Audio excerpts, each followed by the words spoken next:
O silêncio ensurdecedor.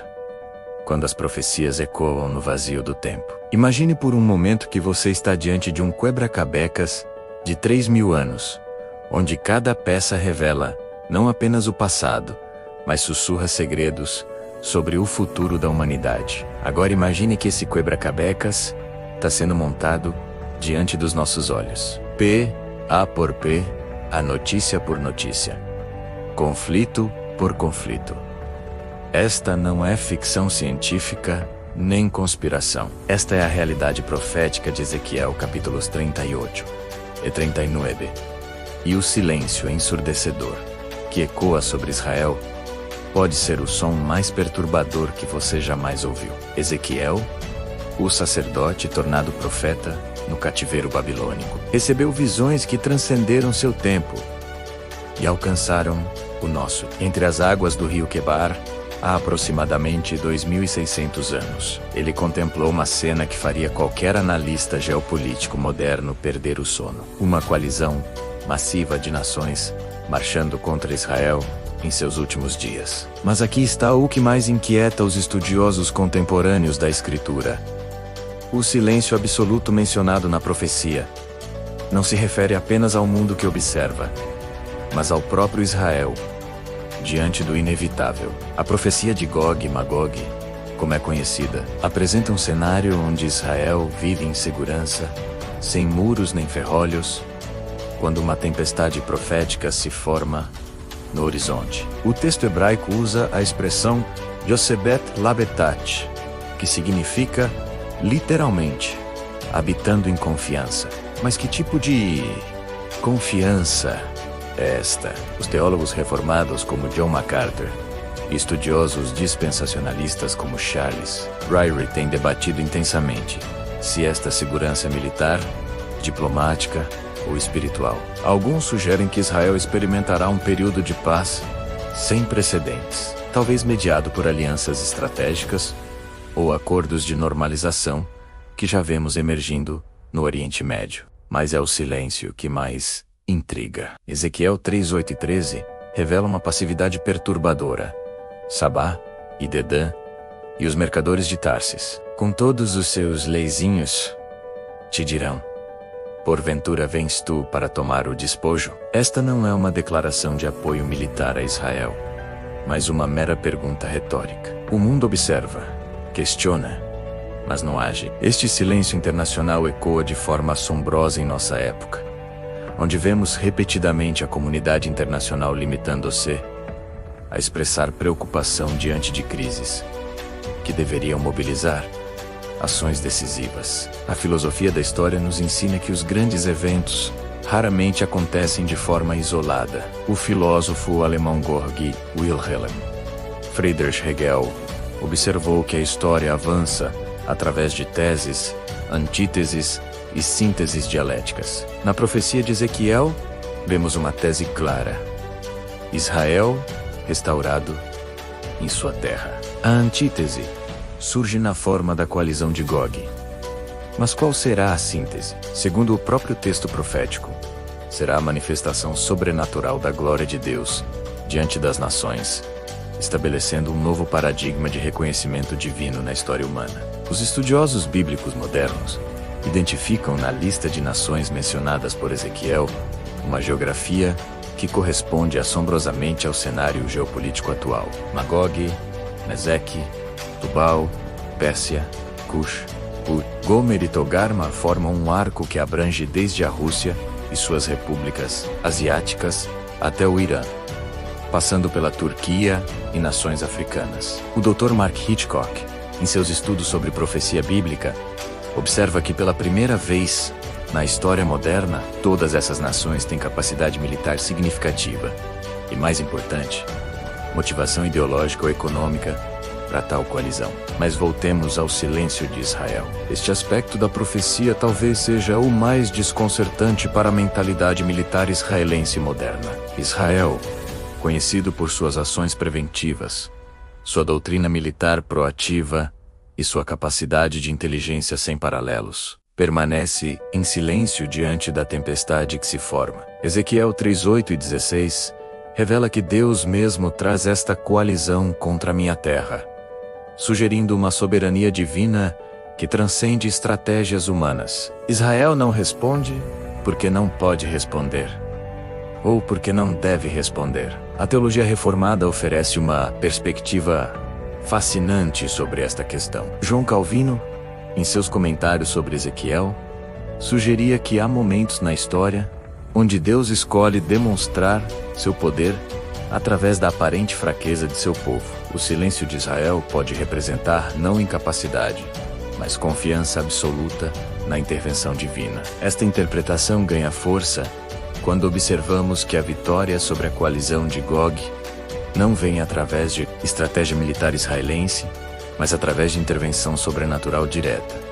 Terremotos, pestilência, saraiva de fogo e enxofre, e a confusão que leva os inimigos a se atacarem mutuamente. Os sinais que muitos estudiosos identificam como precursores desta profecia são múltiplos e convergentes. O retorno dos judeus à Terra Prometida após quase 2000 anos de dispersão foi considerado impossível até acontecer em 1948.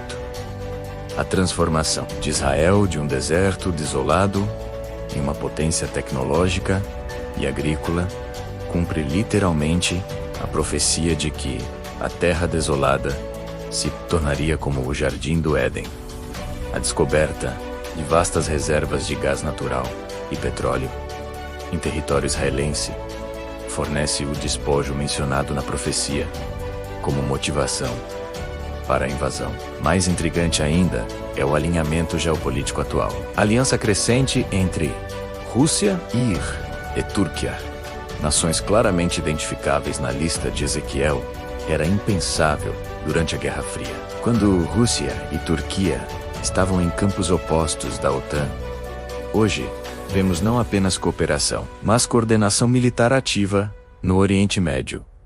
O envolvimento russo na Síria, a presença iraniana no Líbano e na Síria, e a postura crescentemente hostil da Turquia em relação a Israel criam exatamente o cenário geográfico e político descrito pelo profeta. Mas talvez o sinal mais perturbador seja o que os teólogos chamam de normalização do excepcional. Eventos que deveriam causar espanto mundial são recebidos com indiferença crescente. Ataques com milhares de mísseis são notícia por um dia. Ameaças existenciais contra Israel se tornam rotina diplomática. O mundo desenvolve uma fadiga profética, uma insensibilidade que espelha exatamente o silêncio descrito por Ezequiel. A dimensão filosófica desta profecia vai além da geopolítica. Martin Buber, o filósofo judeu, escreveu sobre os momentos na história onde o divino irrompe no humano de forma incontestável. Estes são os encontros que redefinem a realidade humana. A profecia de Ezequiel descreve exatamente um desses momentos, e saberão que eu sou Senhor, quando eu puser a minha glória entre as nações. Este não é apenas um evento militar ou político, mas uma teofania, menos uma manifestação divina, que força o reconhecimento universal da realidade de Deus. O silêncio de Israel, portanto, pode representar mais que inação militar. Pode ser o silêncio da fé absoluta, o tipo de confiança que Abraão demonstrou no Monte Moriá. Os rabinos chassídicos falam do Tessintesum, a contração divina que permite o livre arbítrio humano. Mas há momentos na história onde Deus rompe este silêncio autoimposto e age de forma incontestável. A profecia de Ezequiel descreve precisamente um desses momentos. Os estudiosos da escatologia bíblica identificam na profecia de Gog e Magog um ponto de inflexão na história humana, diferente de outras profecias que se cumpriram gradualmente ao longo de séculos. Esta descreve eventos concentrados em um período específico. Ezequiel 39:9 menciona que os instrumentos de guerra da coalizão derrotada servirão como combustível por 7 anos, um período muito específico, que sugere uma cronologia precisa para eventos subsequentes. A magnitude da intervenção divina descrita é proporcional A magnitude da ameaça, quando 6/7 da coalizão invasora são destruídos sobrenaturalmente, o impacto psicológico e espiritual sobre a humanidade será incalculável. Este não será um evento que possa ser explicado por analistas militares ou cientistas políticos. Será um encontro direto da humanidade com o sobrenatural, forçando uma reavaliação fundamental de nossas premissas sobre realidade, poder e propósito. O que torna esta profecia ainda mais relevante para nosso tempo é sua inserção no contexto mais amplo da restauração de Israel. Ezequiel 36 e 37 descrevem não apenas o retorno físico dos judeus à sua terra, mas uma ressurreição espiritual. A famosa visão do Vale de Ossos Secos não é apenas sobre renascimento nacional, mas sobre renovação espiritual. Muitos teólogos sugerem que a invasão de Gog acontece precisamente quando esta renovação espiritual está se manifestando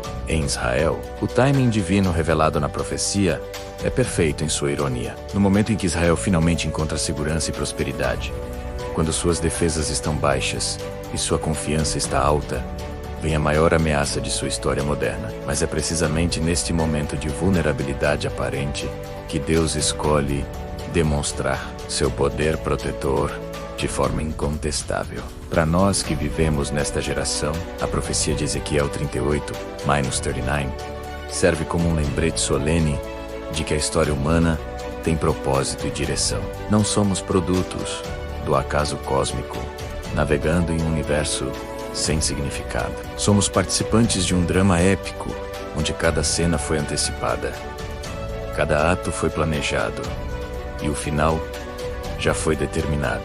O silêncio de Israel diante da tempestade que se aproxima pode ecoar o silêncio que cada um de nós deve enfrentar diante das incertezas de nosso tempo. Mas este silêncio não é vazio.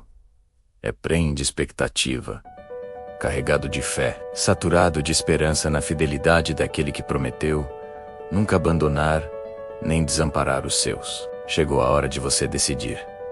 Continuará observando os sinais como mero espectador curioso, ou reconhecerá neles o chamado urgente para uma vida de propósito eterno. O silêncio não durará para sempre. A tempestade profética se aproxima, e quando ela chegar, não haverá mais tempo para preparação. Sua resposta a estas verdades determinará não apenas como você interpreta os eventos que se desenrolam ao nosso redor, mas onde você estará quando o silêncio for quebrado pelo rugido da história, cumprindo seu destino divino. Não deixe que o amanhã o encontre despreparado para as realidades que hoje parecem apenas profecias antigas.